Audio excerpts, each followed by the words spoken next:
Բնականաբար ձեր գործունեության վերաբերյալ բազմաթիվ դիտարկումներ կան, բայց կարծում եմ պայմանավորված երեկվա հայտարարություններով ես կսահմանափակվեմ միայն 3 համաձայնագրի վերաբերյալ հարցերով։ Հարցերը ասվածը որն է, նախ ընդդիմությունը ընդդիմանում է ու շարունակելու է ընդդիմանալ Ադրբեջանի բոլոր պահանջները կատարելու ձեր մարմաջին։ Համաձայն Հայաստանում դուք բերել եք այդ եվրոպական դիտորդներին։ Բնականաբար դեմ ենք, որ Ադրբեջանը, եթե ասում է, որ իրանց պիտի սահմանից հանեք, դուք առանց դա քննարկելու անգամ հանում եք։ Այդ է անդիմության խնդիրը։ Թե չէ մենք ինչին ենք դեմ, ինչին ենք կողմի չի համար, դա ասել ենք։ Հիմա ես ուզում եմ, որպեսզի հստակ ու պարզ լինի։ Դուք ստացել եք մի հատ համաձայնագիր, որը արտացոլում է բանակցային գործընթացում Ադրբեջանի կողմից հնչեցված բոլոր պահանջները,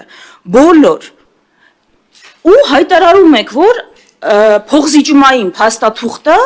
որը ընդունելի է Հայաստանի համար։ Մի հատ ես մեր հանրությանը կբացատրեք Ադրբեջանի փոխզիջումը ո՞րն է եղել։ Այդ ինչ պահանջ է Ադրբեջանը հնչեցրել,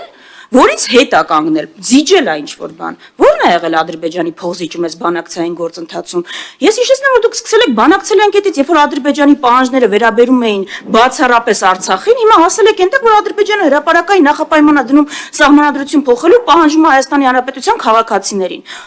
Իսկ երաշխավորել եք Ադրբեջանի ստիպել եք ընդունել Հայաստանի Հանրապետության տարածքային ամբողջականությունը նենց, այն նենց է ընդունել, որ եկել է 240 կիլոմետր զորքով զավթել է։ Այդ նենց ճանաչել ու ընդունել Ադրբեջանը ձեր բանակցությունների արդյունքում։